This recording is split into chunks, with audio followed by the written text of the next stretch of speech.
In our journey to create our art, our ink ebbs and flows, and we encounter twists and turns.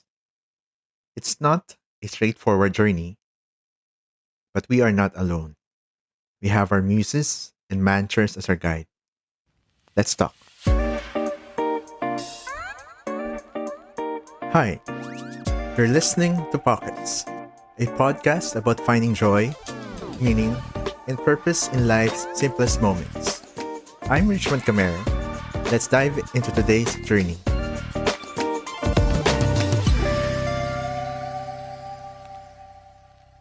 Making art is difficult.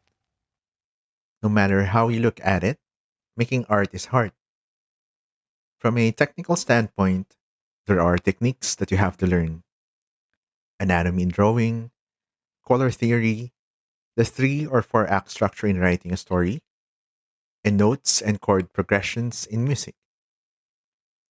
From a business and engagement point of view, we have to learn how to engage with our fans and potential customers. And that means making our art public.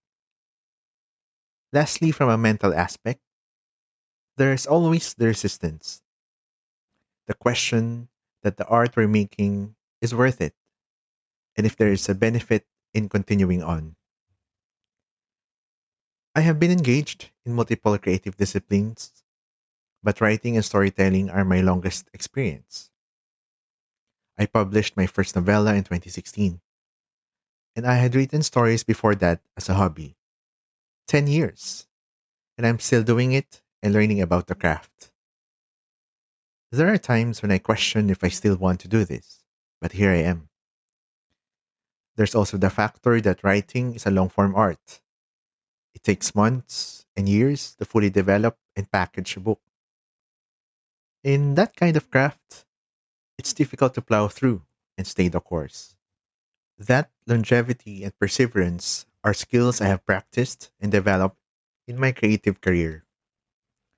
It's a mix of continually studying the technicalities of the craft and training my mind to think long term. I would also attribute it to some tenets and mantras that I believe in. There are a lot, of course. With my exposure to different authors I follow and things I learn, there are a lot that help me get through. But today, I'm going to share 3 mantras that guide me in my creative life. The first one is: the first draft is for yourself. Most artists are perfectionists. We want to deliver our best work as perfectly as we can. When we create art, we already imagine how our fans will react to our work. And although it is a good ideal, it sometimes hinders us from starting or finishing. That's why it is important to take note that the first draft of our creative output is for ourselves. What it means is that we don't have to find the perfect words to be able to write. We don't need the right tool to draw. We can look at what we currently have and just start creating. As creatives and makers, we create not only to express, but also to understand. If creation is a way of imparting our truths, then it is only fair to see our first draft as a way of understanding what we truly want to say. We want to see if our art represents our truth. And we can only truly do that if there's something tangible in front of us. For sure, the first iteration would be messy. I often hear about vomiting the first draft, but it's there. I now have something tangible that I can edit. Perfection is the enemy of done, and in making art, we learn more about our craft after we make a finished product, even though it's not perfect. We always become better in our next project. My next mantra is: repetition begets understanding. This one, I often tell myself during my drawing practice. There's a reason why studying basic shapes and form again and again is helpful. Drills may be boring, but the purpose is to ingrain in our heads how to do them without thinking.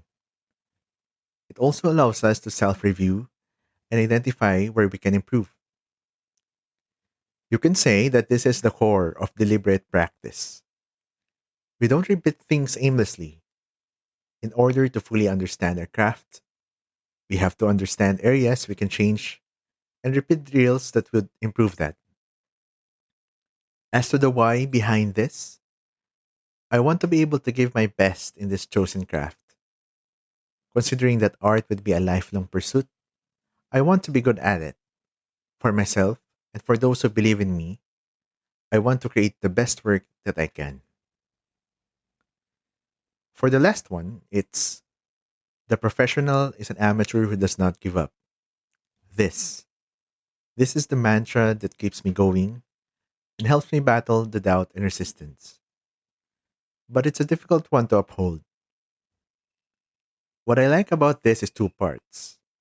First, it acknowledges that I always have something to learn.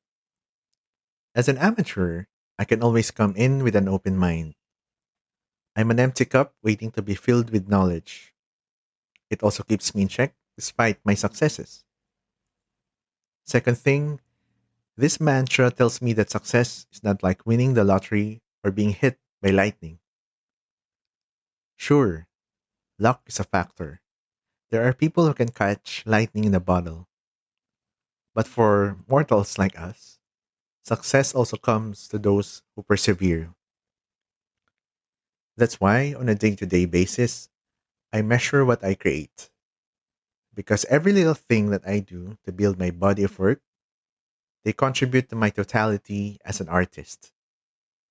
That's why I aim to do art again and again and bring out the best in my work, draft by draft, word by word. Because I want to discover the professional that I imagine myself to be. These mantras would make our creative lives easier, but it doesn't change that living a creative life is hard. Art is difficult to begin with. Maybe we're either crazy or arrogant or self conceited. That's why we're still doing this. I don't know. But I'm sure there's a reason. We have our own reasons why we're still battling with our own demons and singing to our muses. As for me, my reason is that I can't afford not to write. I tried and it always bugs me down whenever I'm not writing. It feels like there's something missing if I don't spend my time writing. So I know I have to and I want to keep going. Will I ever find an answer? Will I ever be satisfied? I don't know. But my curiosity keeps me trudging forward. My want to experience and share life through my own eyes. That's what I want to do with my art.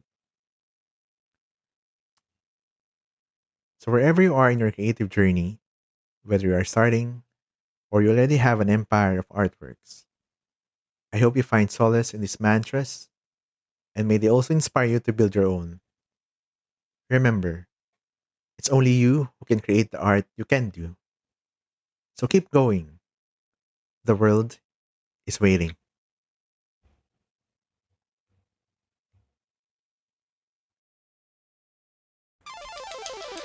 You've been with Pockets. Thank you so much for sharing this space with me. Now go embrace the moments, build your pockets of meaning, and keep curiosity as your guide.